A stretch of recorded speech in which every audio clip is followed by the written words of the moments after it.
Alors avec Hermano, on se connaît un petit peu parce que je suis déjà passé dans son podcast Dans les vestiaires et c'est avec grand plaisir que c'est à mon tour de le recevoir sur mon podcast. Alors Hermano, il est triathlète et il s'apprête à faire un projet absolument incroyable. On en parle dans le podcast, comment est-ce qu'il arrive à s'entraîner, à concilier vie pro, vie famille parce qu'il a aussi une vie très intense. Vous allez le voir. Très très bonne écoute dans l'instant outdoor.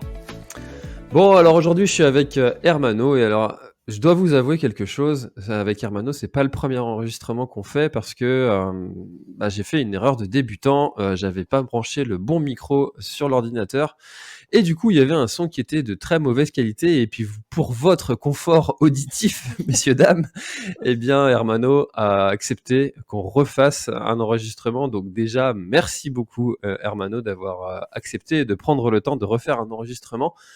Comment vas-tu? Eh ben écoute, je vais très bien. En parlant d'enregistrement, fais gaffe à tes niveaux. Je pense que ça sature un peu quand tu parles un peu fort.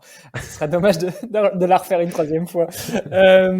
Non, plus sérieusement, écoute, ça va. Je suis très content de te reparler. En fait, c'est la troisième fois qu'on se parle derrière un micro parce que moi, j'avais déjà eu la chance de t'enregistrer il y a l'année dernière, juste avant que tu lances Café Trailer. Donc cette fois-ci, c'est moi qui passe de l'autre côté du micro et ça me fait super plaisir.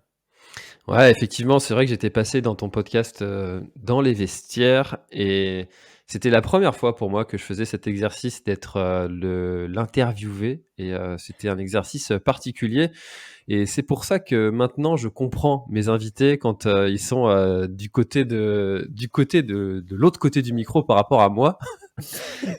C'est bizarre à dire ça.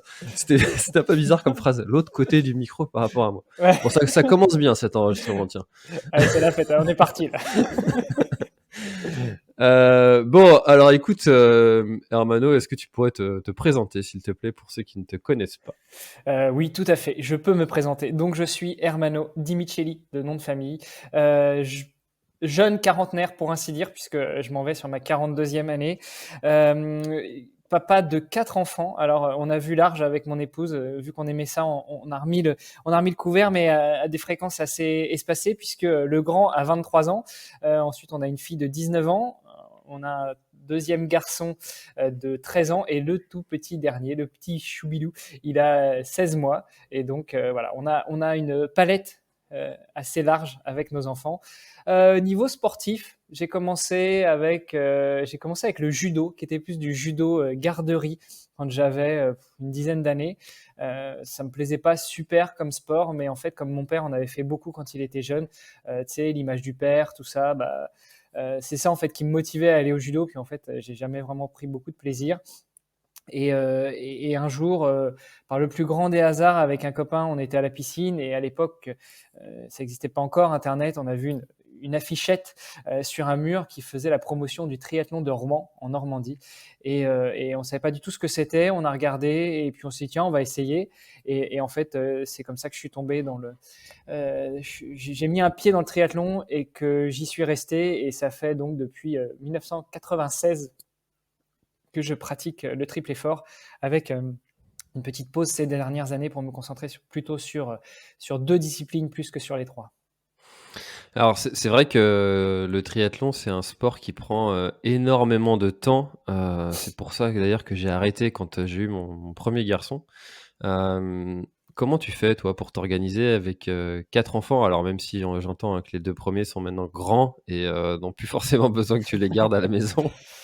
D'ailleurs, c'est peut-être eux qui gardent, ton dernier, Oh là, non? non, faut quand même pas pousser mémé dans les orties. Non, ils Alors veulent pas? déjà, ils ont leur vie, et puis, en fait, le petit, c'est pas trop un problème. Moi, le seul truc, c'est que comme, mon épouse, elle allait encore, beaucoup moins qu'avant, mais elle allait encore. Donc du coup, déjà, on peut pas envisager de partir un week-end, tu vois, en amoureux. Ça, c'est raté. Mais surtout, c'est surtout le numéro 3, le petit de 13 ans, lui, il est intenable et donc les grands veulent pas trop s'en occuper des 2 petits frères. Mmh. Et alors du coup, tu t'arrives à t'organiser comment? Parce que j'imagine que, enfin, tu me disais un petit peu en off là que là on enregistre, il est presque 10:00, tu as déjà enquillé, de la natation, de la course à pied. Comment est-ce que tu t'organises dans la semaine pour caler tous ces entraînements et puis arriver à concilier, vie famille, vie pro? Parce que tu nous as pas parlé de ta vie pro, mais tu en as une aussi. Heu, enfin voilà, comment tu arrives à t'organiser tout ça? Alors, Sur la partie triathlon, jusqu'à ce que j'arrête véritablement le triathlon, j'avais la chance, enfin j'ai toujours la chance d'avoir une épouse assez compréhensive. Et donc sur la partie sport, elle a très vite compris que c'était un peu mon échappatoire et puis que de toute façon, tu sais, le bon vieux va courir ou va nager ou va faire du sport. Il s'appliquait très bien chez moi parce qu'en gros, si je fais pas de sport, je suis invivable, je suis insupportable, je tourne en rond à la maison et donc ça fait partie de mon équilibre. Donc Ouais, il est souvent précédé par un tu me saoules. Va ouais, courir. ouais, précédé ou juste après en fait. C'est, allez, va courir, tu me saoules, ou alors tu me saoules, va courir. C'est Mais ça. ça va souvent de pair, effectivement. Non, mais enfin, plus sérieusement, euh, j'ai j'ai souvent pu m'entraîner quand même assez facilement. Alors, je suis pas trop matinal, mais par contre, le soir. Et puis, surtout, au moment où je m'entraînais vraiment beaucoup en triathlon, j'avais une superbe excuse. C'est que mon fils, en a maintenant 23, mais qui à l'époque en avait 9, 10, etc., et bah, faisait aussi du triathlon. Et donc, en gros, j'allais pas m'entraîner. Je ramenais le petit à l'entraînement. Et puis, tant qu'à faire, je mettais à profit ce temps pendant son entraînement. Tu vois le délire. Hmm. Ça Euh, passe beaucoup mieux quand c'est comme ça ça, ouais. passe mieux, ouais, ça passe mieux. Hmm. Bon, alors c'est vrai qu'on n'avait pas forcément le même niveau. Je dis pas forcément parce que ça dépendait des sports. En fait, en natation, il était très, très, très, très, très avancé. Et du coup, même si je suis pas un très bon nageur, je m'estime pas non plus être un mauvais nageur. Je suis plutôt dans la moyenne haute. Et lui nageait dans mes pas. Donc, en natation, on nageait ensemble dans la même ligne au club. Et voilà, il n'y avait pas trop de différence de niveau. Sur la partie course à pied, bon alors forcément, si on envisageait de faire 2 heures en forêt, là c'est un peu plus compliqué, mais quoique ça ne me faisait pas de mal de courir un peu lentement. Et par contre, si on était sur piste, bah, l'avantage c'est que sur piste, chacun va à son rythme, quoi. Chacun fait ses séances. Moi j'enquille peut-être 3 fois 12 fois 400, alors que lui il va en faire que 2, mais on est sur la piste, on fait les récup ensemble, on fait la PPG ensemble, donc voilà, ça c'était sympa. Et puis bah, sur le vélo, c'est pareil en fait. Soit on fait des boucles et dans ce cas-là, on peut se croiser et faire un peu son entraînement ensemble, ou alors c'est un petit peu plus difficile. Mais pour ça, il y avait les sorties longues du samedi matin ou du dimanche matin, où pour le coup, je pouvais m'éclipser pendant que mon épouse faisait les devoirs. Tu vois.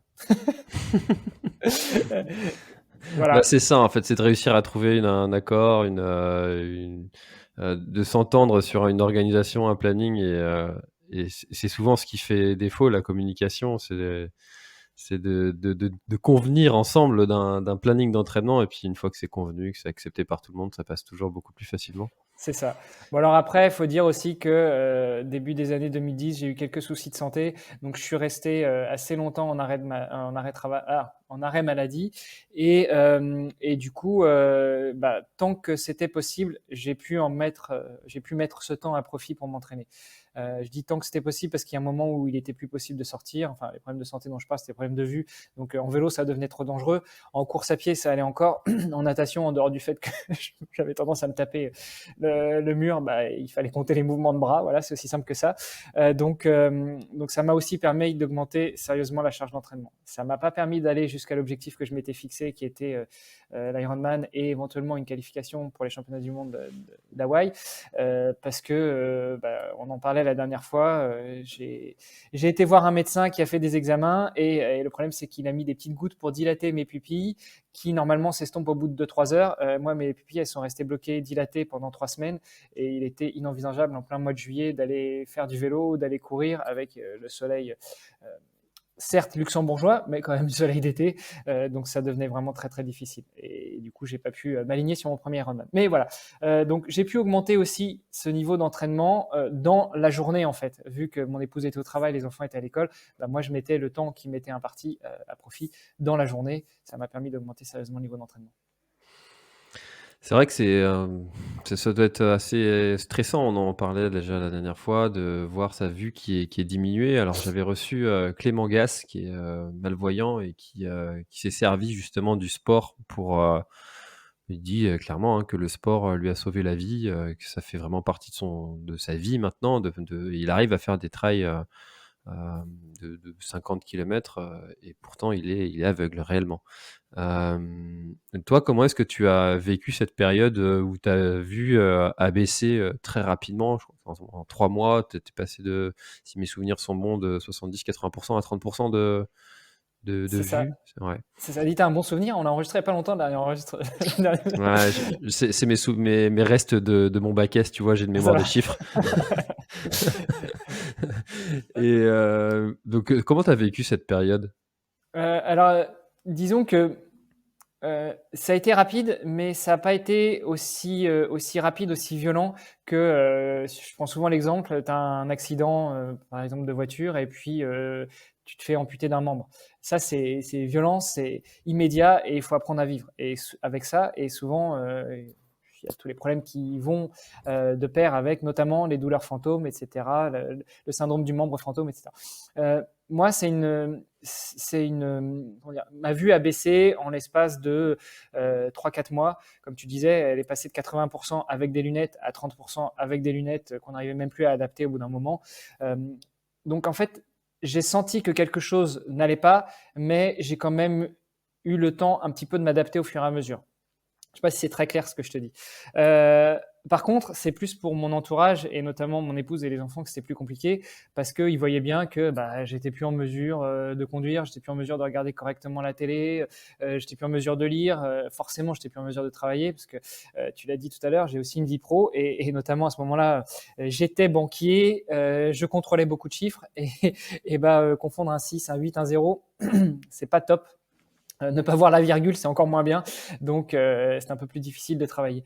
Donc, psychologiquement, en dehors du fait que j'étais plus capable de travailler et que je me sentais un petit peu diminué, ça allait quand même, notamment parce que je compensais pas mal avec le sport. Mais c'était beaucoup plus dur à vivre pour mon entourage et je ressentais en fait cette pression et cette difficulté de la part de mon entourage, ce qui là ajoutait un petit peu une difficulté supplémentaire. Mais encore une fois, je le redis, heureusement que j'avais le sport, heureusement que je m'étais fixé cet objectif Ironman et éventuellement qualification pour les championnats du monde d'Hawaï parce que ça m'a permis de tenir le cap. Et d'ailleurs, quand j'ai pas pu m'aligner sur mon premier Ironman et que on trouvait pas de solution à mes problèmes de vue et que l'envie, la motivation de l'entraînement sont tombés à zéro du fait que ça faisait 2 ans que je préparais l'Ironman et que j'ai pas pu m'y aligner, là ça commence à devenir vraiment difficile à vivre. Ouais, parce que toi, ça t'est tombé dessus, cette maladie que tu as eue au niveau de tes yeux. Ouais, Enfin, rien ne prédestinait à ce qui t'arrive ça. non. Non. Et c'est incroyable ce phénomène, et j'ai beau, l'entendre, régulièrement en recevant des invités, qui ont vécu, certains drames. Hem, comme personne n'est exclu, qu'il t'arrive un pépin, et pour autant on vit comme si, on allait vivre tous jusqu'à, 83 ans et qu'on avait largement le temps de faire tout ce qu'on a envie de faire, alors que c'est maintenant, quoi. C'est clair, ça te Et fait un peu relativiser en fait. mmh, Je te coupe, mais c'est vrai que vas-y. le moment où tu te rends compte que tu es vraiment diminué, alors je leur dis, hein, j'ai pas pu m'aligner sur mon Ironman, ça commençait à devenir, enfin j'avais plus la motivation ni l'envie d'aller m'entraîner, et enfin tout a commencé à devenir en fait plus clair. Peut-être que je suis sorti d'une certaine sorte de déni, d'une certaine phase de déni. Hem, Là, c'est difficile, tu commences à te rendre compte de la réalité des choses et tu commences à relativiser et te dire: «Ouais, effectivement, même si je perds la vue, je vais pas en mourir, mais par contre, je vais perdre, heu, la la sensibilité à beaucoup de choses». Alors d'autres sens se développent, mais ne plus voir, enfin, je veux dire, mon petit dernier, à cette époque-là, il avait 1 an ou 2, te dire: tu vas plus le voir grandir, tu vas peut-être le sentir, tu vas peut-être le ressentir, tu vas peut-être le toucher, mais tu ne vas pas voir la tête qu'il aura dans 5 ans, 10 ans, 15 ans, quand il sera adulte. Ça, c'était dur. Ouais, ça c'est à mon avis, ça c'est le pire ça, parce que, hem, on arrive à relativiser sa propre situation, mais de se dire que ça va impacter, aussi les autres, ça aussi, ça doit être un élément qui doit être à prendre en compte et à accepter, ou faire accepter, je sais pas comment ça s'est passé, mais ça doit être compliqué aussi cette partie-là, j'imagine, quand il t'arrive ça. Et Ouais, comment puis tu as ce qui était vécu, compliqué aussi le en fait, ce qui était compliqué aussi, c'est que en parallèle, les médecins que je voyais étaient assez d'accord sur le problème que j'avais. En l'occurrence, c'est une dégénérescence de la cornée, heu, mais ils étaient pas tous d'accord sur la manière de traiter. Alors, il y en a qui conseillaient des opérations du cristallin, il y en a qui conseillaient des opérations un petit peu futuristes, il y en a qui conseillaient des greffes de cornée, etc. Bon, d'ailleurs, j'ai fait une greffe de cornée, mais j'ai pas fait les deux. Oui, parce qu'on a deux cornées, hein. En général, on a deux yeux. T'as deux Euh, cornets dans le même œil. ouais. Et, euh, et c'est en fait ce long moment d'incertitude, ça aussi, c'est dur à vivre. Et j'entendais un podcast, justement, on en parlait en off, de Bertrand Soulier sur Kilomètre 42. Il a reçu quelqu'un qui a eu un cancer à une quarantaine d'années. Et c'est ce qu'il disait, en fait, le plus dur, c'est pas tellement le diagnostic, c'est surtout toute cette phase avant où tu sens que t'es pas bien, tu sens que t'es plus capable de faire ceci, de faire cela, tu sens que t'es diminué. Mais les médecins te disent non, c'est bon, il y a rien. Ou alors oui, bon, il y a un petit truc, mais c'est pas grave. Ça, on sait pas encore trop comment le traiter, mais revenez dans 6 mois, on verra. Enfin, toute cette phase-là, toute cette attente-là, toute cette incertitude, ça, c'est dur. Ouais, alors Bertrand, j'ai enregistré un épisode avec Bertrand qui est passé de la sédentarité au podcast running. Donc, un très bel épisode aussi qu'on a fait avec Bertrand, qu'on salue. Salut Et, Bertrand, si tu nous écoutes. et c'est vraiment important cette phase d'acceptation. J'ai l'impression que ça fait un peu partie, les mêmes phases que le deuil, la perte de quelqu'un, d'accepter qu'on perd une certaine phase de soi-même et qu'on va en retrouver une autre. Et qu'il y a ces phases-là qui sont inévitables. Alors on les passe plus ou moins rapidement, mais j'ai l'impression. Et comment tu as vécu le moment où on t'a dit, tu t'es dit, bah tiens, là, l'Ironman, ça va être impossible. Hawaï, je peux plus compter dessus. Comment tu as vécu ce moment? Alors avec Paul Sardin, qui est un ami et qui est l'entraîneur que j'ai rencontré quand je suis arrivé au Luxembourg, parce qu'on l'a pas dit, mais ça fait 15 ans que je vis au Luxembourg. J'ai rejoint un club de triathlon et puis j'ai rencontré ce gars là qui était au bord du bassin puis qui filait des plans et des conseils d'entraînement aux membres du club. Et on s'est rendu compte qu'on venait quasiment de la même région en France et on a très vite sympathisé. Et au-delà de devenir mon entraîneur, c'est surtout devenu un ami. Euh, et, euh, et on s'était dit, OK, ton objectif, c'est d'aller à Hawaï. Tu peux y arriver en 2 ans, mais on va se faire un planning sur 5 ans, parce qu'on ne sait jamais ce qui peut arriver. Une chute de vélo, un accident de voiture, tu glisses en courant, tu te fais un genou, une cheville, et tu prends 6 mois dans les dents. Donc, on va faire un planning sur 5 ans. Donc déjà, tu vois, à ce niveau-là, quand je savais que je ne pouvais pas m'aligner sur mon premier Ironman, ça m'avait permis de relativiser. Je me suis dit, OK, bon, c'est pas là. Ça fait 2 ans que je m'entraîne, OK, mais c'est pas là. Ce sera dans 6 mois ou l'année prochaine. Donc, c'est pas grave, en fait. On réajuste le plan, mais on s'est donné 5 ans. Donc, ouais, allons-y. Bon, au final, ça s'est pas fait parce que ça a été plus long de trouver une solution à mon problème de vue. Mais en fait, ça a été assez facilement accepté parce que je pense que ça avait été bien préparé et bien planifié avant de se lancer dans ce projet. Donc finalement, ça n'a pas été une si grosse déchirure pour toi de ne pas pouvoir aller faire cette épreuve-là qui te tenait. Non, non, ça n'a pas été un gros coup de massue, ça n'a pas été une grosse déchirure.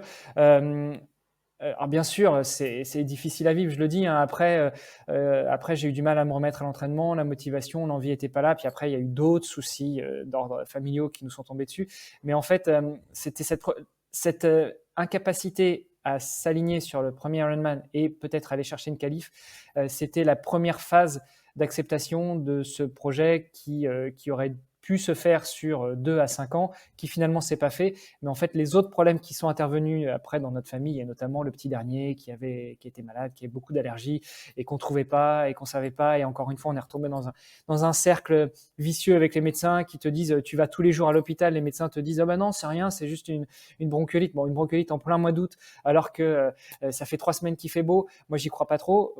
Et au final, on a juste croisé un médecin qui nous dit, je vous ai déjà vu il y a 2 jours. Attendez, on va faire des tests allergiques. Il s'avère que c'était des allergies. Mais pendant ce temps-là, pendant 6 mois, le petit, il grossissait pas, il grandissait pas, il mangeait pas. Tout ce qu'il mangeait, il le rejetait parce qu'en fait, il était allergique à tout ce qu'on lui donnait à manger sans le savoir.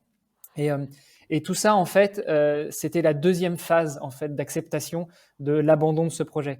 Donc, si tu veux, ça n'a pas été un coup de massue où je fais pas mon premier Ironman et puis bim, c'est fini, la vie s'arrête. Non, c'est prévu dans le projet. Et puis un autre pépin, allez, c'est pas grave, c'est prévu dans le projet. Et puis finalement, ce sera plus sage de pas continuer sur ce projet-là et de s'orienter vers autre chose. On va se concentrer sur la partie familiale. Voilà. Et aujourd'hui, quel est ton quotidien avec ces problèmes de vue? Tu peux conduire, faire du vélo, choses-là? T'as réussi à t'adapter ou c'est quelque chose qui est impossible? Alors, comme je le disais, finalement, j'ai accepté d'aller faire une greffe. Et ça aussi, c'était un peu difficile parce qu'en habitant au Luxembourg, l'hôpital le plus proche qui faisait ça, c'était pas à Luxembourg, c'était en Allemagne, à 150 km de chez moi. Donc en gros, je suis parti là-bas, j'ai fait plusieurs examens, et puis on s'est mis d'accord avec le chirurgien. On va faire la greffe de l'œil droit parce que c'est le plus touché. Et puis après, on va voir ce que ça donne. Sauf que j'y suis allé, mon épouse m'a déposé et je suis resté une semaine à l'hôpital tout seul, opération compris. Et en fait, dans notre famille, on est très fusionnel, donc c'est un peu dur de passer une semaine tout seul, sans personne, sans ma femme, sans les enfants, bref. Donc j'ai fait cette première greffe, et puis j'ai très vite et très bien récupéré, et c'est retombé à 20% d'acuité visuelle quelques mois après. Et là, je me suis dit, ok, alors déjà, la première greffe, ça n'a pas l'air d'avoir marché. Donc le deuxième œil, je ne vais pas le faire tout de suite. Et puis, j'ai pris un petit temps pour moi, déjà pour régler les problèmes de santé de mon fils. Et puis, je me suis dit, bon, là, c'est bon, on arrête de chercher, on arrête de se prendre la tête, on va voir ce que ça donne. J'avais la chance que ça ne se dégradait plus au niveau de ma vue. J'étais toujours à peu près à 20% d'acuité visuelle, donc 2 sur 10 pour les Français. Et puis un jour, par le plus grand des hasards, mon épouse a entendu parler d'un grand ponte ophtalmologue à l'hôpital américain de Neuilly à Paris, et puis elle s'est dit, tiens, on va essayer. Elle a appelé, elle a eu un rendez-vous 2 jours après. Je suis monté dans le TGV, j'étais à Paris, j'ai fait le rendez-vous avec ce médecin-là qui m'a dit, écoutez, moi je sais très bien ce que vous avez effectivement un problème de dégénérescence de la cornée, ça va continuer beaucoup moins vite que ce que ça a été ces dernières années, mais ça va continuer. Personnellement, je n'aurais pas fait la greffe. Ok, on est toujours plus intelligent après. mais ce qu'on peut faire, je travaille avec quelqu'un qui est ophtalmo et qui est contactologue. Donc, contactologue, ce sont des gens qui maîtrisent la technique des lentilles de contact et qui savent les adapter. Elle fait des miracles, donc vous allez aller la voir et vous allez essayer de trouver des lentilles adaptées à votre problème de vue qu'on va pouvoir peut-être corriger plus facilement qu'avec des lunettes, parce que là, les lunettes, on ne pouvait plus. En fait, on est arrivé à la limite des capacités de correction des lunettes. Parce que, pour rentrer un peu dans les détails, je suis astigmate, presbyte et hypermétrope, donc ce qui fait que ça fait 3 axes à corriger en même temps dans les yeux, et les lunettes, ça ne savait pas faire. Et puis ça a pris plus de 2 ans de rendez-vous réguliers avec cette contactologue à Paris, donc des allers-retours Luxembourg-Paris pour aller voir cette personne, pour essayer des lentilles. Et au final, on a réussi à adapter des lentilles faites sur mesure, uniquement pour moi, qui sont en plus des lentilles souples, parce que les lentilles rigides, je ne sais pas si tes auditrices et auditeurs connaissent, mais ce sont des lentilles en verre d'une certaine épaisseur, hein, c'est pas 5 cm, mais c'est 2-3 mm qu'on met dans l'œil, et ça, j'ai jamais réussi à les supporter, et on a essayé, et je pleurais tout le temps. Alors mon épouse en rigolait beaucoup, elle me dit, tu pleures pour moi? Ouais, c'est ça. Mais en fait, je n'arrivais pas à les supporter, et enfin, on a réussi à adapter ces lentilles souples, et donc, depuis que je porte ces lentilles, écoute, littéralement, je revis. Ça fait un peu cliché de dire ça, mais je revis parce que je suis monté à 80% d'acuité visuelle. Je conduis, je peux faire du vélo, je peux courir, je peux nager sans me taper les bords de la piscine. Enfin, c'est juste la vie retrouvée, quoi. Ah, c'est comme quoi, hein, faut jamais rien lâcher. Faut jamais baisser les bras. Jamais, jamais, jamais, jamais, jamais. Ouais. Faut jamais s'arrêter à un non, faut jamais s'arrêter à un c'est pas possible, faut jamais s'arrêter à un votre enfant pleure juste parce que c'est les dents. Faut jamais s'arrêter à quelqu'un qui vous dit bah va falloir vivre avec. C'est ça. Toujours continuer à chercher et ne jamais baisser les bras jusqu'à ce qu'on trouve une solution. Et voilà, encore un exemple, encore un, vraiment. Voilà. Bon, enfin, ça a été aussi, non seulement on n'a rien lâché, parce que finalement on a quand même continué à chercher, mais aussi un bon coup de chance avec la possibilité de rencontrer ce grand ponte à l'hôpital américain de Neuilly, à côté de Paris, quoi. Parce que Je crois pas à la chance. Enfin, la chance, tu la provoques et si ta femme n'avait pas cherché, appelé, osé appeler, se dire tu vois? Des gens, peut-être parmi des gens qui nous écoutent se diraient: «Mais pourquoi ce grand ponte s'intéresserait à moi?» Tu vois? Heu et c'est pas de la chance, on y va quoi, action quoi. Alors, je suis assez Il est d'accord il avec est pas toi. arrivé, frappé à ta porte, tu vois? Ou tu l'as pas bousculé dans un ascenseur, tu Non, mais je suis assez d'accord avec toi sur le fait que moi aussi, je pars du principe que la chance n'existe pas. En fait, ce sont des situations qu'on arrive à se provoquer qui font que, bah, après, ça se transforme en bonne action, enfin, en bon moment, en bonnes choses qui peuvent arriver. Euh, Malgré tout, oui, ok, elle a appelé. euh, et puis la secrétaire, elle a dit, bah, j'ai un trou là, je viens d'avoir une annulation, c'est dans 2 jours. Alors oui, si mon épouse n'avait pas appelé, on n'aurait pas eu ce rendez-vous. Mais on a quand même eu la chance qu'il y ait une annulation avant. Donc c'est pour ça que je dis c'est un petit bout de chance quand même. ouais, c'est ça, ça se provoque, hein, C'est ça encore une fois. c'est ça, exactement. Tu vois, ça me fait penser à toute autre chose, mais pour illustrer encore une fois le fait que les opportunités et qu'il faut rien lâcher, je suis en train de développer en ce moment un produit, physique, et on m'a dit je ne sais pas combien de fois en appelant des entreprises qui auraient pu me créer ce produit-là, on m'a dit, mais là, votre produit, va falloir aller le faire en Pologne ou en Chine. Mais je dis: «Mais attends, mais jamais, enfin, là en 2022, je vais pas aller faire fabriquer un produit en Chine». Enfin, ça n'a aucun sens en termes d'écologie, puis même si c'est pour faire ça, je le fais pas, quoi. Moi, si c'est pas pour faire bosser une boîte, d'à côté de chez moi ou à France à minima, j'y vais pas, quoi. Et j'ai continué à appeler d'autres boîtes et cetera, et j'ai finalement réussi par trouver. Mais si j'avais écouté, dès le début des gens qui m'ont dit: «Mais c'est pas possible» ou «Ça va me coûter trop cher» ou ci ou ça, et ben, ce produit-là n'aurait jamais vu le jour, alors que là, à l'heure où je te parle, et on est à la phase du prototype et puis il va peut-être sortir. Donc ça se provoque, faut jamais rien lâcher. Ouais. Encore une fois. Tant qu'on n'a pas franchi la ligne, qu'on parle de course, d'ultra trail ou d'embûches dans la vie, faut rien lâcher.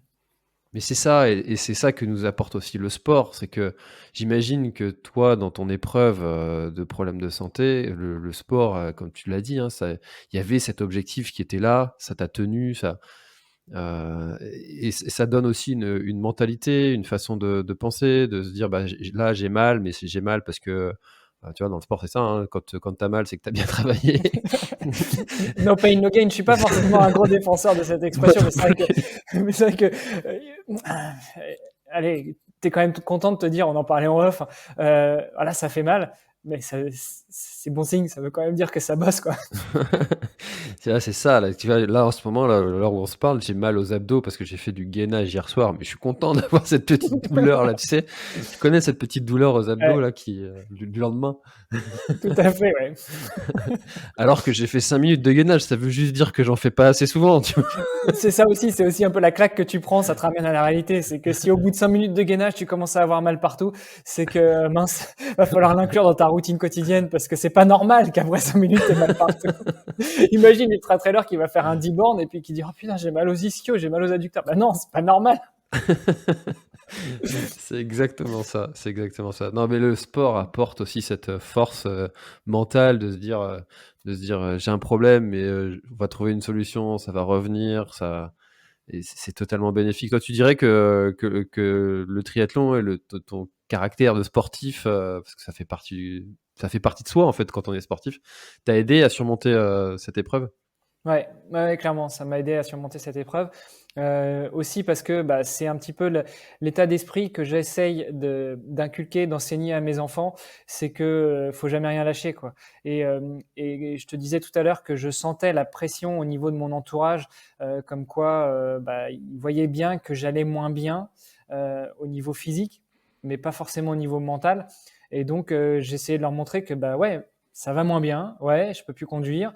Oui, quand il y a trop de soleil, je peux pas aller faire de vélo, mais je vais rien lâcher. Je vais continuer à m'entraîner parce que mon objectif, c'est prendre le départ de cette course. Et quel que soit l'état physique ou l'état mental dans lequel je suis, tant qu'il n'y a pas d'atteinte physique réelle, je veux dire, tant que si je tombe pas à chaque fois que je fais un entraînement de vélo, et ben j'y vais puis c'est tout, quoi. Mmh. Et alors justement, tu disais que tu essayais d'inculquer cet esprit sportif à tes enfants. Et tu nous disais que ton grand faisait du sport avec toi. Euh, Qu'est-ce qu'il en est aujourd'hui et comment est-ce que cette relation, comment est-ce qu'elle a évolué et tu as réussi à lui inculquer justement ces valeurs du sport et ça, en ce moment, je suis beaucoup dans ce sujet-là. Enfin, mon fils, il va avoir 5 ans. On va sûrement l'inscrire à un club l'année prochaine de sport. Mais tu vois, on est dans ces sujets-là en ce moment et jusqu'où pousser pour apprendre certaines valeurs de persistance, mais pas non plus trop pousser pour pas le dégoûter, tu vois. Je dirais qu'il y a deux écoles. Moi, en tout cas, je suis pas de l'école de ceux des parents qui se mettent au bord du terrain ou au bord du parcours et puis qui hurlent sur ton gosse en disant mais bouge tes fesses. Oui, j'allais dire autre chose, mais bouge-toi, tu fais n'importe quoi, c'est nul, etc. Non, moi, je suis plutôt de l'école de dire je vais montrer le bon exemple. Donc c'est moi en me poussant et en lui disant tiens, tu vois, j'avais ça à faire, j'ai fait ça, ou là c'était une grosse séance, c'était dur, mais j'y suis allé quand même et j'ai réussi. Tu vois, c'est l'enseignement, l'éducation par l'exemple, en fait. Je suis plutôt adepte de ça. Après, je suis super frustré et on en parlait presque en off parce qu'on en parlait quand on a fait le premier enregistrement qu'on va mettre à la poubelle. Je suis super frustré parce que mon fils, et c'est pas parce que c'est mon fils que je dis ça, mais c'est réel, il est super doué dans tous les sports qu'il touche, et pas que les sports d'ailleurs. Et pourtant, il n'exploite pas ses capacités. Je disais qu'il faisait du triathlon avec moi. Il a commencé, il avait 9 ans, et puis un jour, à 13 ans, il a dit bah, j'ai plus envie. Alors moi, j'ai dit, bah écoute, déjà, tu as commencé la saison, essaye d'aller jusqu'au bout. Et puis je sais pas, on s'assied autour d'une table, puis on discute. Pourquoi tu n'as plus envie? Si tu fais du triathlon pour faire plaisir à papa, c'est clair que c'est pas la peine. Tu n'as pas besoin de faire du triathlon pour me faire plaisir. Par contre, si tu n'as juste plus envie parce que, bah, je sais pas, il fait trop froid ou tu en as marre de compter les carreaux dans la piscine, c'est pas des bonnes raisons, je pense. Et donc, il faudrait peut-être pousser un peu. Sauf que bah, quand on est des parents, on est un couple. Et dans un couple, et bah, si on n'est pas unis, sur les décisions à prendre, et ben souvent les enfants ils ont tendance à s'embrayer, rentrer dans la brèche, et du coup bah, maman elle est plutôt du style à dire bah, s'il a plus envie laisse-le tranquille.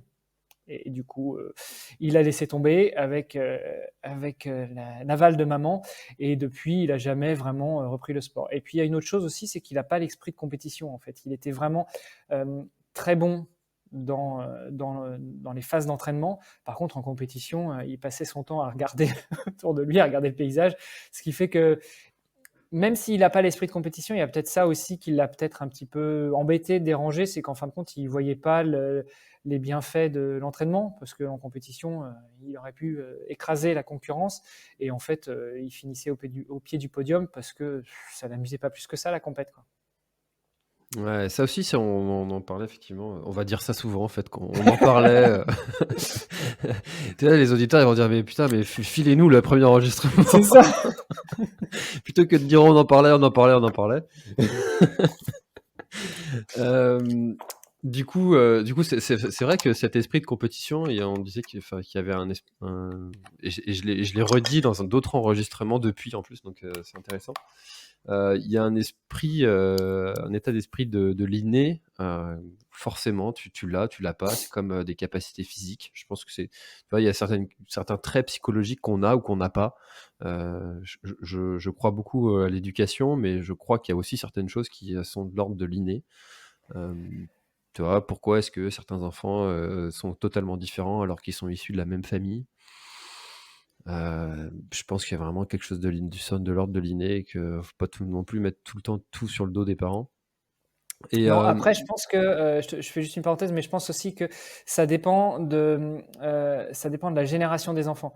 Quand tu as des enfants qui sont très rapprochés, oui, il y a peut-être quelque chose qui fait qu'ils n'ont pas eu les mêmes dons à la naissance.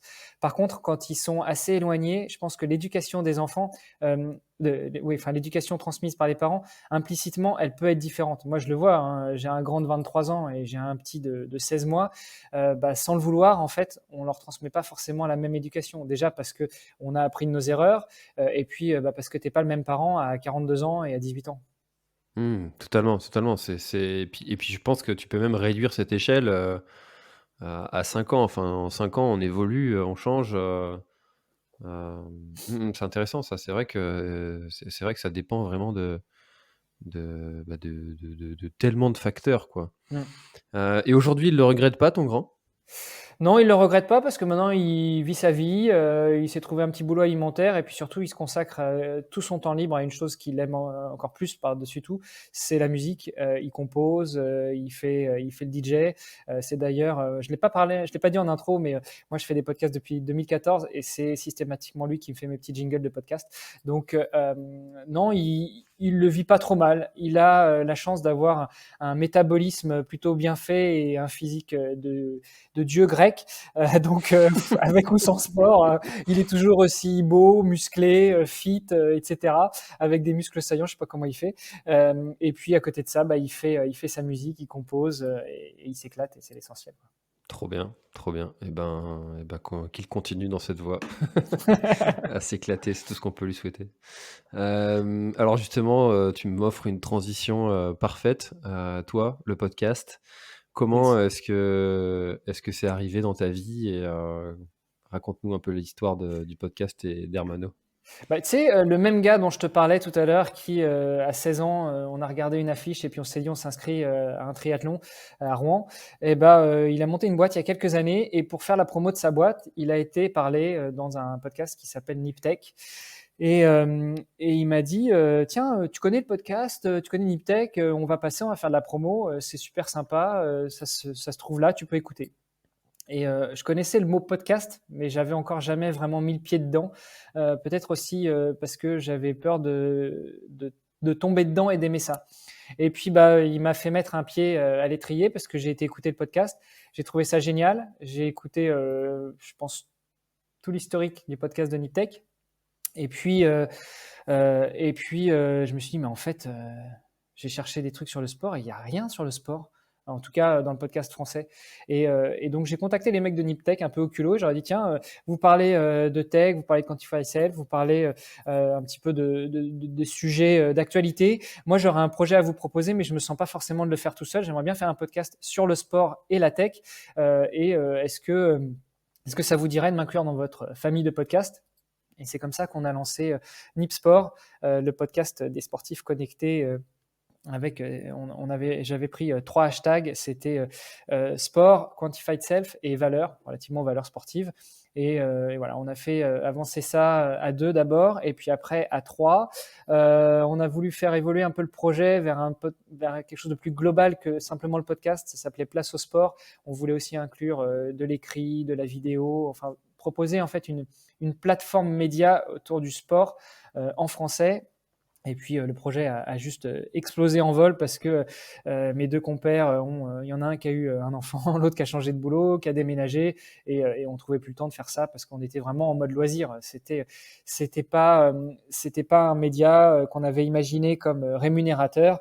Et puis bah, au bout d'un moment, nos épouses respectives nous ont dit: «OK, vous amusez bien avec votre truc, mais 2 heures par jour tous les jours, ça paye pas, donc passez à autre chose, quoi». Et puis, donc ça s'est arrêté en 2016. J'ai fait une petite pause podcastique 2016 à 2019. Et 2019, j'ai remis le pied à l'étrier avec Greg Chanez, qui édite le blog Nakan. Et là, on a lancé Nakan, le podcast à nouveau des sportifs connectés, où on parle pas que de sport et on parle pas que de tech. On aborde un petit peu tous les sujets liés à l'entraînement et principalement au triathlon. Et on a parfois des super invités, bah, comme toi en fait. Et puis, en parallèle, j'ai lancé Dans les vestiaires parce que il y a une chose qui me rend dingue, c'est que on voit plein de sportives et de sportifs de haut niveau de tous les côtés. On se dit, ils ont une vie géniale, ils sont milliardaires. Faut savoir qu'il y en a peut-être, il y a peut-être 3 sportifs français qui sont bien payés. Tout le reste, ils galèrent toute leur vie de sportifs pour pratiquer leur sport. Et moi, ça me rendait dingue. Donc, je me suis dit, bah, je vais aller à la rencontre de ces gens-là pour savoir comment on vit d'eux et par sa passion. Et c'est pour ça aussi que je t'avais rencontré et qu'on avait échangé, parce que je voulais savoir un petit peu comment on lançait un média comme la Planète Trail et comment est-ce qu'on s'apprêtait à en vivre, parce qu'à l'époque, tu n'avais pas encore tout lâché pour ça. Et voilà. Et puis encore une rencontre quelques mois après a fait que j'ai vu Olivier de Scooter, le fondateur d'une marque de textile de triathlon qui s'appelle Ohana. Et on a lancé un podcast qui, à la base, aurait dû servir à la promotion de sa marque et qui s'est très vite transformé en le podcast Devenir triathlète, où pareil, on interviewe des grands sportifs, des grandes sportives, principalement dans le triathlon ou dans les 3 sports du triathlon, des médecins, et puis on débat pendant quelques minutes, quelques heures parfois sur le parcours de nos invités et puis sur comment devenir triathlète. Alors c'est trop cool toutes ces histoires, franchement, c'est, enfin sur chaque podcast là, j'aurais 10 questions à te poser. Vas-y, balance. Alors déjà juste une petite chose, une petite, parenthèse. Si vous écoutez le podcast dans les vestiaires maintenant, que j'ai fait avec, du coup Hermano, et c'est ça que je trouve très cool dans les podcasts aussi, c'est que, ça permet de documenter sa propre histoire et son propre vécu. Parce qu'il y a plein de choses qui étaient vraies, au moment où tu vas dire le podcast que tu vis et cetera, et c'est bien aussi de les réécouter parfois, qui sont plus du tout vraies, à la suite, et que tu as totalement vrillé, déconnecté, tu parti complètement ailleurs que ce que tu pensais faire. Et c'est ça aussi qui est trop bien dans le podcast, c'est que ça te permet de documenter une histoire, et j'imagine que c'est ce que vous avez fait aussi avec Oana, Ouais. et qui est la création d'une marque textile destinée aux triathlètes. Et, et c'est ça qui est trop cool aussi dans l'histoire, c'est que tu peux très bien transmettre des histoires qui évoluent, qui se partagent, et comme vous l'avez fait avec Oana. Sur Nakan, du coup, là, pour le coup, ça cartonne. Ouais, Nakan, ça marche bien. Alors, ça marche bien aussi parce que sans faire aucune publicité, hein, on fait quasiment jamais de com, jamais de publicité. Enfin, si vous cherchez Nakan sur les réseaux sociaux, vous allez voir. Alors, vous allez trouver Nakan, les comptes officiels de Greg qui parlent de son blog, mais le podcast de Nakan, on n'en parle quasiment jamais. Par contre, on a énormément capitalisé sur toute l'audience de Greg avec son premier projet. Ça faisait déjà 10 ans qu'il le faisait tourner. Nakan, c'est un blog très, très, très, très pointu sur tout ce qui est appareil électronique et technique pour le sport et plus particulièrement pour le triathlon. Il est, je crois, quand même très connu dans le monde du sport francophone, notamment pour ses tests très en détail de toutes les nouvelles montres qui sortent. Enfin, il teste les Garmin, les Polar, les Coros, les Amazfit, l'Apple Watch. Enfin, il les teste toutes, et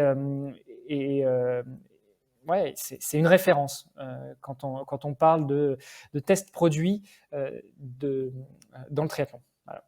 Et ça cartonne parce que il a une audience super fidèle, et son audience a tout de suite embarqué sur le podcast. C'est vrai que dans ce milieu-là, quand tu regardes un petit peu les tests produits sur Google, tu vas taper test, Coros Vertix 2, tu as forcément Nakan qui va Ouais. remonter dans les premiers résultats. Et, et du coup, forcément, le podcast suit le même chemin, quoi. Si tu retrouves la qualité à l'écrit, il n'y a pas de raison que tu ne la retrouves pas à l'audio. Enfin, normalement, en théorie. En fait, moi, ce que je dis souvent dans le podcast de Nakan, c'est que Greg est la caution technique et moi, je suis le clown de service, parce que moi, j'arrive là, je joue le rôle de je joue même pas le rôle en fait. Je suis très humble vis-à-vis de Greg, et moi, je pose des questions bêtes parce que je connais pas la moitié de ce que lui connaît, et puis surtout, je me mets à la place de l'auditeur ou de l'auditrice qui va nous écouter et qui ne sait pas forcément de quoi on parle. Et en fait, Greg a cette capacité très didactique d'expliquer les choses simplement.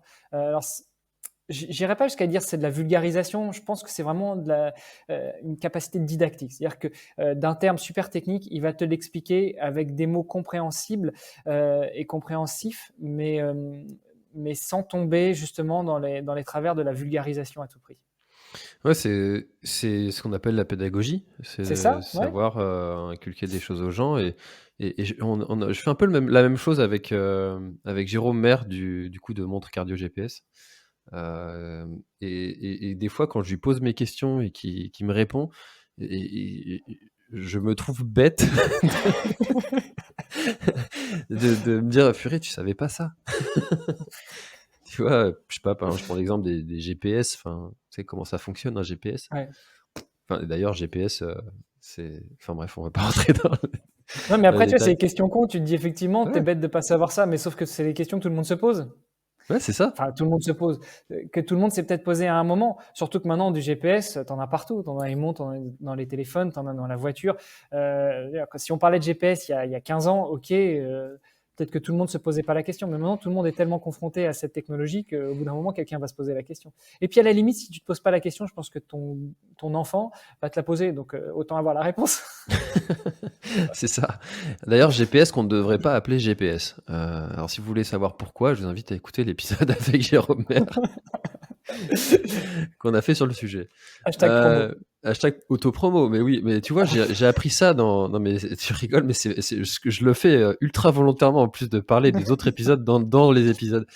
Parce que c'est Génération Do It Yourself Ouais. que tu dois écouter. Ils passent leur temps à faire ça, à parler des autres épisodes qu'ils ont fait dans les. Et en fait, moi, ça me donne envie d'aller écouter. Donc je me dis, faut que je fasse la même chose dans mes épisodes. Mais carrément. Et d'ailleurs, si tu veux une petite exclue, eh ben, on va recevoir Mathieu Stéphanie dans Devenir triathlète. Donc ça sortira courant février normalement. Trop bien. Ah, cool. Ah bah j'écouterai avec grand plaisir. Ouais, j'adore Mathieu. Ouais. Du coup, donc le podcast 2014, tu te lances là-dedans. Pourtant, c'est quand même un média qui est très peu connu et développé en France, contrairement aux États-Unis où ça commence à prendre. Euh, Toi, tu te dis, c'était quoi les objectifs par rapport à ce podcast-là? C'était de partager une passion uniquement. C'est ça, c'était un simple objectif de partage, de connaissances et de passion. Et par contre, il y a un truc que j'ai très vite compris, c'est que le podcast, même si c'était assez confidentiel en France, ça m'a très rapidement permis de rencontrer des gens auxquels j'aurais pas eu accès s'il n'y avait pas cette excuse du podcast. Alors au début, mais vraiment au tout début, hein, il fallait encore expliquer ce que c'était qu'un podcast, que c'était une espèce de radio internet. Tu parles dans le micro, mais c'est pas du live. Enfin, pas tout à fait, parce que sur Nipsport, on enregistrait les épisodes en live sur YouTube et après on transformait l'audio en podcast. Ça me rappelle un truc que tu faisais. mais ça, c'était en 2014, quoi. Donc, il fallait quand même expliquer aux gens que dans la version podcast, on pouvait enlever des choses qui n'avaient pas forcément plu. Et puis, dans la version vidéo de YouTube, en dehors des gens qui regardaient le live, on pouvait aussi retoucher ça. Mais ouais, donc je dis, je suis arrivé très vite à la conclusion que c'était une énorme auto-formation. Et puis un moyen d'accéder à des gens avec qui j'aurais pas pu échanger dans la vraie vie, entre guillemets. Voilà. Et tu vois, ça, je le disais aussi sur l'épisode de fin 2021, début 2022. Qui était pas mal d'ailleurs, hein. Moi, j'ai beaucoup apprécié. Merci. Où ça paraît en fait tellement lunaire d'accéder à certaines personnes et puis et tu te dis en fait quand tu as aucune formation journalistique, tu te dis mais c'est culotté en fait d'aller chercher Mm. des gens qui sont des pontes dans leur domaine et qui ont une notoriété, qui savent ultra bien parler. Et tu te dis mais au début, tu te dis mais attends, mais je suis qui moi pour leur poser ces questions, leur parler, pourquoi ils vont avoir envie de me parler déjà? Et en fait, ils acceptent tous et Ouais. quasiment tous. Et tu vois, il y a, Franchement, j'ai eu très peu de refus et c'est incroyable ça. ouais, moi, j'en ai jamais eu. Et avec Greg, sur le podcast de Nakan, on s'est dit, tiens, on va essayer de contacter Blaise Dubois. Mais on n'y croyait pas trop. Alors, Blaise Dubois, je doute que dans tes auditrices et tes auditeurs, il y en a qui ne connaissent pas, mais on va juste le rappeler, c'est le fondateur de la clinique du coureur. Euh, on s'est dit, enfin, on va envoyer un mail, mais ça va tomber à la poubelle, quoi. Et en fait, le mec, 2 jours après, il a répondu, bah, bien sûr, quand vous voulez, les mecs. Waouh.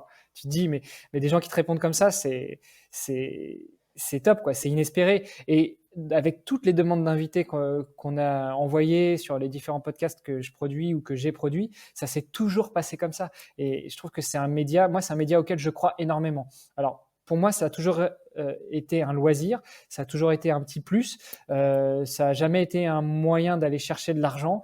Je fais vraiment ça par passion et par plaisir pour partager des choses avec des gens, surtout que je suis de nature très timide, même si ça ne s'entend pas au micro.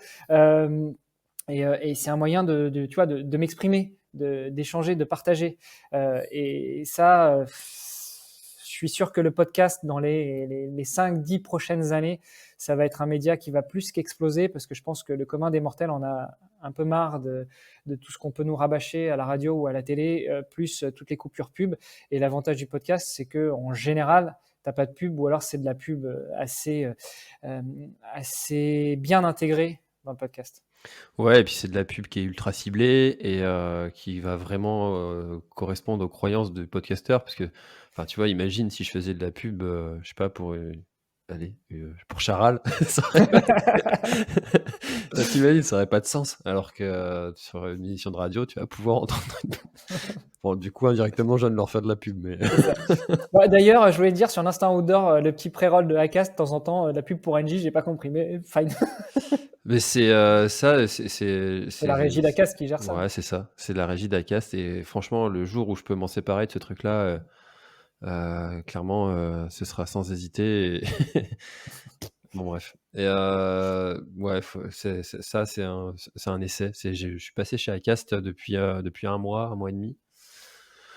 Avant, j'étais chez Ocha, pour tous ceux pour tous ceux que ça intéresse, et qui était très cool. Mais donc j'ai changé à Acast justement pour des raisons de monétisation, parce que c'est les seuls à valider le nombre d'écoutes avec un système qui est unique chez eux, où tu écoutes. Donc ça, pour les futurs annonceurs, ça a de la valeur. Donc c'est pour ça que j'ai changé.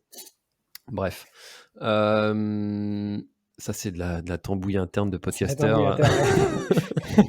Bah, nous, à vrai dire, on est passé sur Acast aussi avec Devenir Triathlète, alors que les autres, ils sont encore sur Encore. Et je trouve pas la plateforme si exceptionnellissime que ça. Alors après, on monétise pas encore, donc c'est peut-être ce qu'on perd en fait. C'est toute la partie stats issue de la partie monétisation. Mais bon, c'est un autre sujet. On est là pour parler de sport, pas pour parler monétisation et podcast.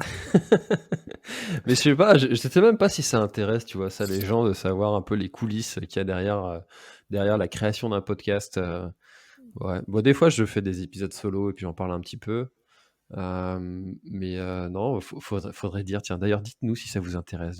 J'allais te dire, t'oublies de balancer un call to action, quoi. Dites-nous Voilà, en dites-nous, bien commentaire, sûr. Bah ouais, si mais vous pas les écoutez ce commentaires. podcast jusqu'au bout, mettez un commentaire et dites-nous ce que vous en avez pensé. Et puis surtout, si vous avez des questions sur la monétisation du podcast, sur toutes les coulisses du podcast. Sur le hashtag l'instant outdoor, posez-nous nos questions. Posez-nous vos questions. Du coup, j'avais une transition, j'avais une question, mais du coup, tu vois, elle m'a échappé. Mais il y a un autre sujet que le podcast que je voulais aborder avec toi, c'est ton gros objectif 2022. Yes. Mais je pense que tu vas en parler beaucoup mieux que moi, donc je te laisse la parole. Raconte-nous tout. Ouais, alors je pense que tu veux parler de mon défi Agrippa, qui est en fait un défi qui est né de, déjà, allez, on va le dire, peut-être la crise de la quarantaine, une certaine prise de conscience, un besoin de donner un sens à ce qui reste de ma vie. C'est un peu sombre la façon dont je le dis, mais ouais, envie un petit peu de passer à autre chose. Donc avec mon épouse, déjà, on est sur des projets de changement de vie, mais ça c'est autre chose. Ça fait pas forcément Tu peux en parler un peu. Ouais, plutôt sur 2023, je pense qu'on va déménager dans le sud-ouest. On a déjà trouvé un bien qui nous intéresse et on va rénover tout ça pour offrir un gîte, chambre d'hôte et lieu d'accueil de centre de stage sportif. Voilà, donc comme ça, le mot est passé. Si ça vous intéresse, hashtag. Hashtag autopromo. On était sur le hashtag 2032 dans le premier exercice. C'est vrai, c'est vrai. Pour tous les auditeurs qui écouteront ça en 2032, vous souhaitons la bienvenue. Allez, tu vas t'éclater. Si tu veux, tu peux mettre le premier épisode en bonus de celui-ci. Ça va faire un épisode de 3 heures, mais je pense qu'il y a de quoi s'éclater. Hein. Ça peut être un moyen pour récolter, tu sais, les adresses mail. Un petit lead magnet. Vous voulez écouter le premier épisode foiré? Je t'ai coupé, excuse-moi. Non. Mais donc, ouais, aux alentours de mes 40 ans, je me posais pas mal de questions sur mon avenir sportif, on va dire, sachant que j'avais pris la décision d'arrêter le triathlon parce que j'ai enchaîné plusieurs grosses chutes, quelques mois d'intervalle, et mon épouse m'a gentiment demandé de raccrocher le vélo dans le garage, ce que j'ai fait bien sûr, parce que je sentais bien que ça la stressait un peu. À chaque fois, je prenais le vélo pour sortir et je n'aime pas mettre ma famille et mes proches dans des situations comme ça. Donc, quand tu enlèves le vélo dans le triathlon, il reste la natation et la course à pied.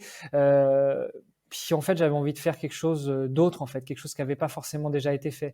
On a fait un swimrun avec Bertrand Soulier, on en parlait tout à l'heure, à côté de Saint-Étienne, le swimrun des Gorges de la Loire. C'était une superbe expérience. J'ai vraiment adoré ce sport où on enchaîne.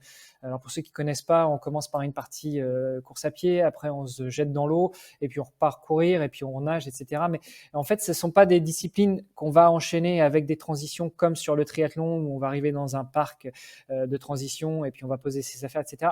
On doit arriver, déjà on enchaîne sans transition et on doit arriver à la ligne d'arrivée avec le même matos que l'on avait au départ. Donc, typiquement, si tu veux nager avec un pull boy, fine, mais quand tu vas courir, tu vas devoir courir avec ton pull boy à la main ou à la cuisse, comme tu veux. Si tu veux nager avec des palmes, c'est pareil, il va falloir que tu te débrouilles avec tes palmes. Si tu veux pas courir pieds nus mais avec des chaussures, ok, pas de problème, mais tu vas nager avec tes chaussures. Voilà, ça c'est l'esprit du swimrun et je trouve ça super sympa. Et puis, sur recommandation, j'ai découvert le livre de Rich Roll qui s'appelle L'Ultra m'a sauvé. Et le gars raconte sa transition d'un quarantenaire alcoolique et limite avec des petits penchants pour d'autres plaisirs. Et il se rend compte que malgré qu'il est à peu près réussi dans sa vie professionnelle parce qu'il est avocat, il a une grosse baraque et voilà, il risque de pas voir les 18 ans de ses gosses parce que il a une vie par ailleurs qui est juste déplorable, quoi. Il boit, il mange n'importe comment, il s'entasse sur son canapé et il raconte justement toute sa transition vers un sportif d'ultra qui court et qui gagne des ultra Ironman et notamment un défi qu'il a monté avec un pote qui est de faire 5 Ironman à 5 jours, pendant 5 jours autour d'Hawaï.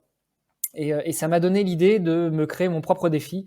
Et moi, même si j'habite au Luxembourg depuis 15 ans, je suis français, je suis d'origine même franco-italienne, et je voulais trouver un petit défi qui me permette de lier un petit peu mes origines et puis de me dépasser, d'aller au-delà de moi-même. Et c'est comme ça qu'est né le défi Agrippa, qui est simplement une traversée de la France en swimrun, donc en courant et en nageant, traversée qui part de Dunkerque, qui va en gros quasiment jusqu'à Marseille, mais un petit peu avant, je tourne à gauche et je vais jusqu'à Menton, ce qui fait que je rejoins le Benelux, parce que je pars à la frontière franco-belge, et puis je vais en Italie, comme ça je joins un petit peu mes différentes origines ou mes différentes expériences professionnelles. Ça représente 1800 km, 18 000 mètres de D+, ce qui n'est pas énorme pour les ultra-trailers qui nous écoutent, 180 km de nage, et tout ça en un mois, donc 31 jours avec 27 jours d'activité. Je vais prendre 3 jours de pause à différents moments du défi. En termes de course à pied, ça représente 60 km par jour, ça fait un marathon et demi par jour à enchaîner pendant 30 jours. Voilà. Et alors, comment tu as défini ce parcours et parce que techniquement, les zones où tu vas nager, tu pourrais aussi courir sur la berge, j'imagine? Ouais. En fait, à la base, le projet était un petit peu plus fou. J'ai échangé avec, je ne sais pas si tu connais Greg Runner. Bien sûr, je l'ai reçu d'ailleurs dans un épisode du podcast que vous pouvez écouter. Je l'ai reçu aussi dans Nip Sport, que vous pouvez écouter, mais ça remonte il y a quelques années. J'ai échangé avec lui parce que j'avais l'idée d'un défi en swimrun, et le swimrun, par définition, c'est un sport en équipe. Enfin, c'est un sport à deux, en fait. C'est vrai que je l'ai pas précisé, mais c'est un sport à deux où même quand on regarde des images de swimrun, les gars sont attachés par une longe. Et puis, je me suis dit, pour faire un truc spectaculaire, on va faire le tour de la France, quoi. Enfin, tu vois, le tour, partir de Dunkerque et puis aller faire un petit coucou chez toi en Bretagne, la Vendée, etc. Et puis courir un peu le long des Pyrénées et puis rejoindre la Méditerranée. Et puis en fait, Greg m'a dit ouais, ça peut être sympa, mais c'est trop long, ça va demander des mois parce qu'il y a beaucoup de kilomètres. Et lui, personnellement, il n'aurait pas pu se permettre de partir sur un défi qui dure 2 mois, 3 mois, 6 mois. Il m'a dit cherche un truc peut-être plus court et avec des références historiques. Donc là, j'ai passé un petit coup de fil à Seb Martin du podcast À côté de mes pompes, qui est prof d'histoire et qui m'a dit regarde les voies romaines. Et j'ai tout simplement tapé sur internet voie romaine France, et puis j'ai trouvé cette voie romaine qui s'appelle la Via Agrippa, qui depuis a été un peu recouverte par des départementales, par des nationales, ou même qui a été coupée. Mais bon, l'idée, en fait, ça va être de suivre ce tracé ancestral de la Via Agrippa, de la voie romaine Agrippa, et de rejoindre, comme je disais, Dunkerque à Menton, en traversant la France. Alors, sur la partie swimrun, la première partie jusqu'à Lyon, ça va être un peu compliqué de nager dans les voies d'eau. Déjà parce que de Lyon, les voies d'eau, elles remontent. Donc, je suis pas un saumon, hein, je vais pas aller à contre-courant. Et puis, il n'y en a pas tant que ça sur cette partie-là de la France. Donc, je vais plutôt opter pour une première partie avec de la nage en piscine. Donc, tous les jours, nager en piscine. L'idée, pour faciliter la logistique, ça va être en gros, je nage au même endroit une fois un soir et une fois le lendemain matin. Et comme ça m'épargne de rechercher une deuxième piscine pour le lendemain soir. Je ne sais pas si c'est clair ce que j'ai Non, j'ai pas compris. Donc, je vais repartir tous les jours du même endroit que là où je suis arrivé la veille. Donc, pour éviter de chercher, je sais pas, une piscine à Dunkerque et puis une piscine à côté, enfin une piscine à l'étape 2 et puis une piscine à l'étape 3, je vais plutôt nager une fois à Dunkerque. Puis après, à l'étape 2, je vais nager le soir et le lendemain matin, avant de repartir courir, je vais renager là. Comme ça m'évite de rechercher une autre piscine le soir, et etc., etc. Tu vois. Mais du coup, tu nages en piscine? Alors, sur la première partie jusqu'à Lyon, je vais nager en piscine. Et à partir de Lyon, je vais nager dans les voies d'eau, où là, comme je vais pouvoir être accompagné par mon coach, le fameux Paul Sardin dont je parlais tout à l'heure, je vais pouvoir avancer sur le parcours en nageant dans le Rhône et puis dans d'autres fleuves et rivières françaises. Ah oui, donc l'idée, c'est de faire une distance dans une piscine qui serait la même que celle que tu aurais fait sur le terrain si tu avais C'est pu ça. nager dedans. C'est ça, ouais. Ah, Moi, ok, je comprends. en gros, je me fixe. Alors, je me fixe pas de distance sur la partie natation, mais en gros, ça va être 3-4 km par jour, quoi. Ok, trop cool. Oh purée. Ouais, ouais, ouais. Je sais pas comment c'est possible, mais bravo. Merci. Bon, et Parce puis comme que 30 jours de sport non-stop, waouh. Ouais. Bon, et puis comme je me suis dit que j'allais faire un truc quand même pour moi très égoïstement, parce que je vais quand même partir pendant un mois de la maison, je vais pas voir ma famille. Enfin, c'est surtout eux qui vont pas me voir. Ça leur fera peut-être des vacances. Mais je me suis dit que j'allais quand même essayer d'allier l'utile à l'agréable. Et donc, il y a quelques années, un copain a perdu son fils qui avait 16 ans d'un cancer. Et je lui avais promis que je sais pas quoi, mais je ferai un truc une fois pour soutenir la cause des enfants atteint du cancer. Et en fait, ça s'est présenté à moi très vite parce que j'ai un autre copain qui a monté une association qui lui aussi a perdu son enfant il y a quelques temps. Et l'association s'appelle Imagine for Margot. Donc, je vais lever des fonds avec ce défi. Et ce que j'arriverai à lever, je vais donner une partie à Imagine for Margot et l'autre partie à Une bouteille à la mer, qui est une association qui lutte pour l'environnement aussi et pour alerter sur les problèmes que connaît notre planète.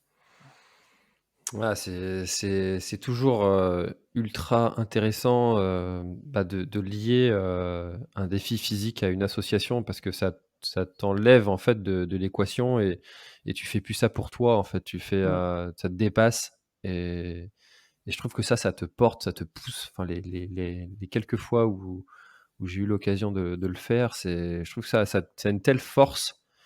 Euh, Pour revenir sur ce que tu disais tout à l'heure, déjà, oui, ne jamais abandonner, ne jamais rien lâcher. Mais en plus, quand tu dis qu'il n'y a pas que toi en jeu, que tu fais ça aussi pour les autres, ça te donne encore plus des ailes. Et alors, comment est-ce que tu vas, du coup, financer, toi, ce projet-là? Tu as des partenaires, tu as des...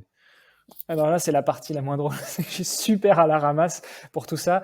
Le projet, je l'ai dit, il est né en fin 2020. Donc, je m'étais donné 18 mois pour le préparer, tant sur la partie physique que sur la partie administrative et financière. Je me suis bercé d'un petit peu trop d'illusions. Pour l'instant, j'ai pas encore trouvé de gros sponsors financiers. Donc, pour l'instant, c'est moi qui vais tout financer. J'ai ouvert une page Patreon, donc de financement participatif. J'ai tendance à en parler facilement et ouvertement. Et il y a un copain qui m'a rappelé il y a quelques temps, mais en fait, Patreon, c'est quoi? Donc, peut-être faire un petit peu d'explication. Voilà, donc j'ai ouvert une page Patreon. Il y a déjà une dizaine de contributeurs, un petit peu plus, qui donnent entre 1 et 10 euros par mois. Donc ça va m'aider déjà à donner des sous aux 2 associations dont j'ai parlé tout à l'heure. Et puis pour tout ce qui est du reste du budget, en fait, on va faire ça en mode le plus minimaliste possible avec Paul, à savoir on se pose la question de louer un camping-car confortable, et là c'est un budget de 3-4 000 euros pour un mois, dans lequel on pourra dormir et puis trimballer nos affaires, ou d'opter pour des étapes à l'hôtel ou dans des gîtes ou dans des Airbnb, des trucs comme ça. Ça a l'avantage que, notamment en hôtel, on arrive, on se pose, on va au resto et on dort et on se soucie de rien.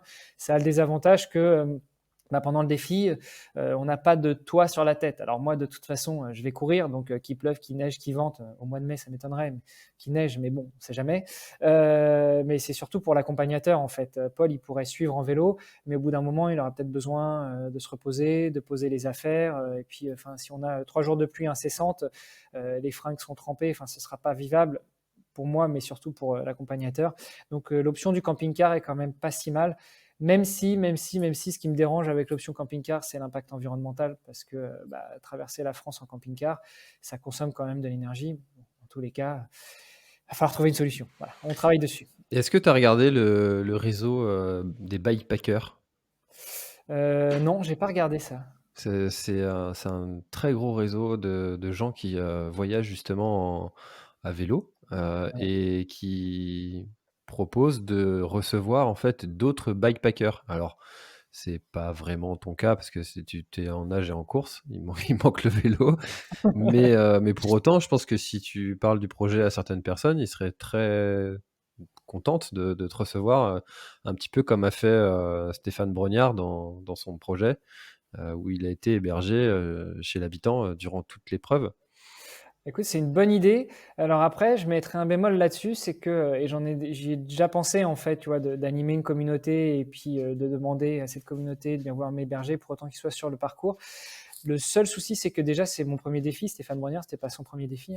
Et je pense qu'il va falloir un peu d'énergie aussi pour accumuler ça. Et on en parlait tout à l'heure pour la récupération, notamment le sommeil. Et honnêtement, aussi bienveillant que je puisse vouloir être, je me sens pas, surtout sur la fin du défi, de taper la discute pendant 2 heures à un gars qui m'accueillera gracieusement, avec les bras ouverts chez lui. Je pense que j'aurais qu'une envie, une fois que je serai arrivé dans mon lieu de résidence du jour, ce sera d'aller me pioter, tu vois. Alors là, on Ça reconnaît fait un peu autiste, mais on reconnaît ton côté timide ouais, et qui ose pas trop. c'est ça. Et alors, est-ce que si quelqu'un venait chez toi, qui faisait le même défi que toi et qui te disait écoute, je suis désolé, je suis mort, est-ce que ça te dérangerait qu'il aille se coucher presque immédiatement après être arrivé chez toi? Non, ça me dérangerait pas, mais je sais comment moi je réagirais, je sais pas comment les autres réagiraient et j'ai Ouais, pas mais envie de mettre alors, des billes là-dessus. moi, je peux te enfin, j'étais exactement comme toi avant et je me suis dit ça, mais en fait, si quelqu'un venait chez moi et puis me disait tiens, ci ou ça, est-ce que ça te dérangerait?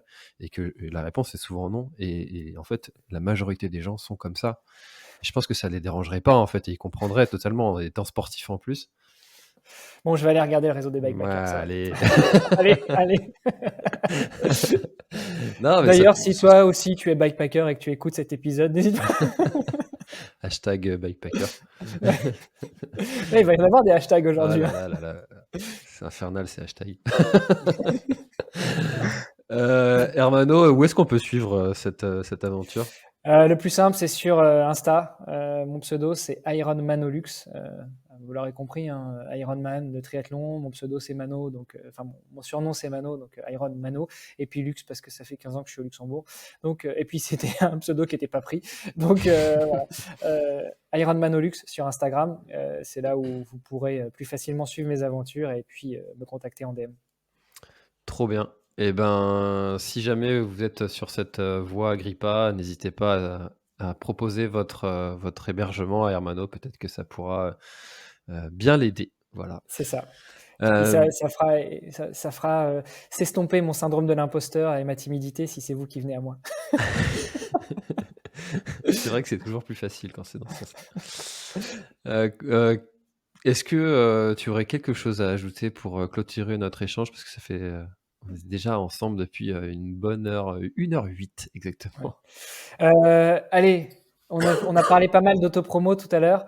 Enfin, c'était un petit peu ce qui a, ce qui a. Je trouve plus mes mots, dis donc. Quand je suis de l'autre côté du micro, je trouve pas mes mots. Bref, c'est ce qui a un peu dirigé cet épisode. Driver. Driver, voilà. Mais j'ai cherché un mot pas anglais. Tu vois, bref. On a parlé du podcast Devenir triathlète et en fin d'année dernière, il y a eu un autre pan d'un de mes rêves qui s'est réalisé, c'était d'écrire un livre. Alors moi, je ne l'ai pas écrit tout seul pour le coup. Là, je l'ai co-écrit avec Olivier de Scuter, le fondateur de la marque Oana, et puis l'instigateur de cette idée de livre qui à la base devait être un e-book qui finalement s'est transformé en une vraie Bible. Et donc voilà, on a écrit le livre Devenir triathlète avec 5 autres experts dans leur domaine. Alors il y a un ostéo pour parler de la prévention des blessures, il y a un nutritionniste pour parler de l'alimentation, il y a un, un psychologue pour parler coach mental, il y a des préparateurs physiques, etc. Olivier, lui, a pris en charge la partie gestion du temps pour un triathlète. On en parlait au début de cet épisode. Et puis moi, je me suis attelé au chapitre sur le matériel nécessaire pour devenir triathlète. Donc voilà, c'était un petit point que je voulais aborder pour faire aussi un petit peu de auto-promo.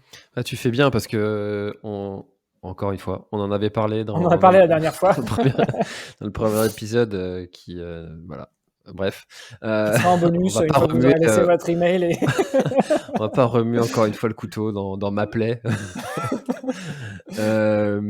Et en fait, en plus, ce sujet de l'écriture d'un livre m'intéressait pas mal. Je trouve ça admirable, en fait, cette capacité qu'ont les auteurs à écrire des bouquins, surtout que, voilà, le milieu du livre, c'est un milieu qui rapporte très peu d'argent, si ce n'est si ce n'est de la notoriété. Ça fait une petite preuve sociale. C'est ça. Euh, Ça fait que ça, on va dire, hein, parce que bon, on en parlait la dernière fois. Hein, bon, bref. Mais en gros, là, pour donner quelques chiffres, on est environ à 10% de droits d'auteur qu'on se divise par 7 sur un bouquin qui est vendu 25 euros. Donc, il va falloir en vendre des milliers avant de pouvoir, ne serait-ce que se verser un salaire, et puis des milliards avant d'être millionnaire. Donc, clairement, le livre, c'est pas ça qui va rendre riche. Alors, quand on est un écrivain célèbre et qu'on a vendu des millions et des millions d'exemplaires, peut-être, mais avant d'arriver là, il va falloir en mettre des gens au triathlon. Trop cool. Et bah c'est vrai que tu vois, j'ai peut-être une petite intuition sur le triathlon. J'ai pas entendu ça souvent, mais je pense que le triathlon, c'est un sport qui connaîtra, même s'il y a déjà pas mal de pratiquants, hein, mais j'ai l'impression que c'est un sport qui connaîtra encore plus de pratiquants, comme le connaît le trail en ce moment, parce que les gens cherchent des défis surhumains à faire.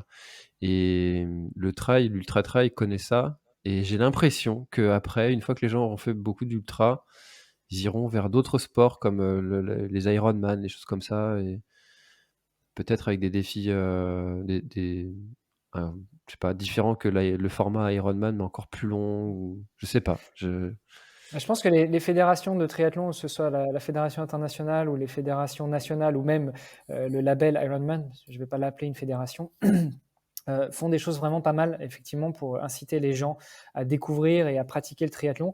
Et puis, ouais, je suis d'accord avec toi, c'est un très beau sport qui a un bel avenir devant lui.